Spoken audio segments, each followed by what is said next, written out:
What are other things that are impacting the up and down nature of the freight cycle outside of just supply and demand, the obvious up and down, but I'm sure you can name a million, but some of the most common ones that we see impacting these cycles? Right now, the key factor making that change is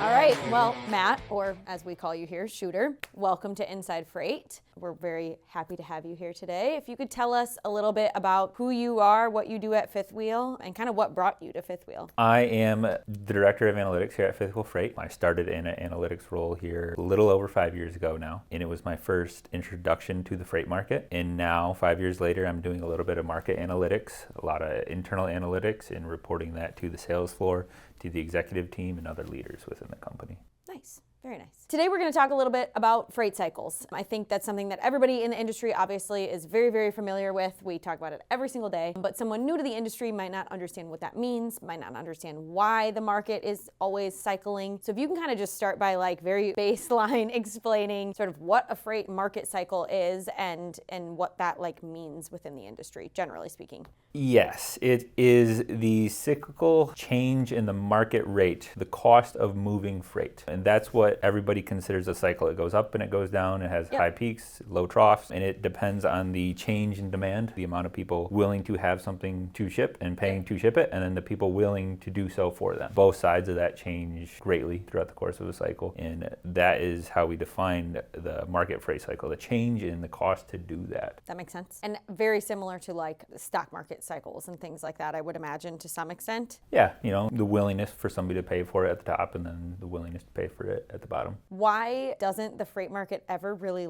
plateau? That's something I always wondered when I came into this industry. You see quite literally on these charts the cycle, the up and down. You don't really ever see a just pause. The freight market itself is not a final good. It's a service delivered to many other different industries, construction, manufacturing, and it depends on demand from those two. And one thing on the other side of the equation is supply. Supply is very slow to change and adjust. So we will constantly see the highs turn into lows, but it's a slow process, and that's where we get that cyclical nature where supply can't immediately meet demand. Right. And vice versa when demand can't immediately meet supply. Yeah.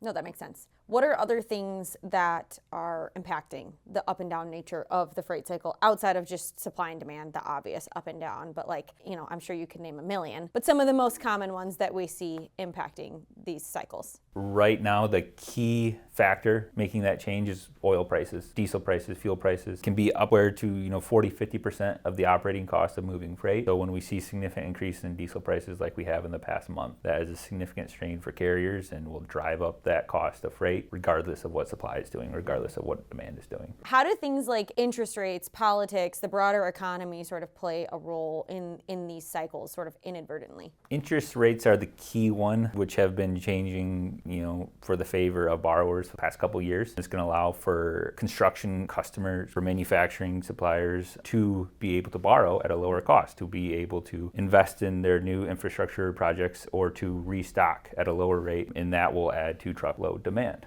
Yeah, no, that makes sense. Politics don't necessarily affect interest rates. That's largely controlled by the Fed. But you can see politics determine supply side factors such as CDL requirements, which is what we're seeing right now, restricting certain types of non-domicile drivers or demand infrastructure coming from the federal government. We can see that come through in a few different ways. EPA regulations, the cost of what needs to be in a new truck produced after 2026, things like that that can just control what the supply side of the market looks like. Right. No, that makes sense. Why do you think, I'll be on LinkedIn sometimes and we see a market shift happening for whatever reason it might be, and people sometimes seem surprised. And it's a very cyclical market, so you'd think that sometimes these shouldn't be so surprising in hindsight. But why do you think that people still are surprised, seemingly sometimes, by these shifts? The shift is predicted numerous times, but it's only correctly predicted once. So it is surprising when we see that, the 10th prediction come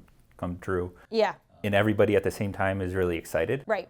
which kind of builds some optimism around it and builds some celebration. So it's something that is kind of celebrated in that moment a little bit and talked about as it progresses through the next couple years. Right. Through that portion of the cycle. But like I said, it's so hard to predict, and it's kind of surprising when we do see that inflection point, because you only really see it, once at the bottom of a cycle. Right. You're kind of waiting for it and anticipating and obviously predicting when it's going to happen. And you will see a couple different signs of it happening. What are those typically? Prices, spot market prices, they can be controlled by, momentary increases in demand, which don't necessarily indicate the flip of the market, or seasonal demand. Holidays will cause spot rates to increase, obviously, and do we look at that too much and overestimate it, or just the general shift of perception will typically change based on monthly factors, and whether or not that comes true will take a couple months to kind of fully realize. Right.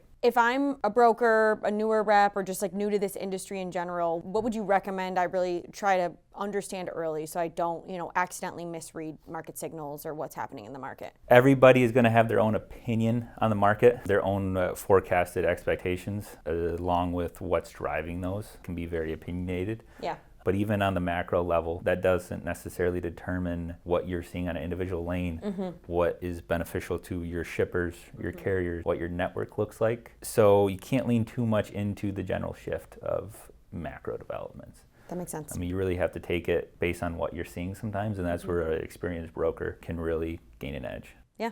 Absolutely. Cool. Well, thanks for explaining the market for the logistics newbies out there. Appreciate it. Thank you. Have a good one. Thanks for listening to Inside Freight by Fifth Wheel Freight, where we break down the logistics topics that matter to brokers, shippers, and carriers.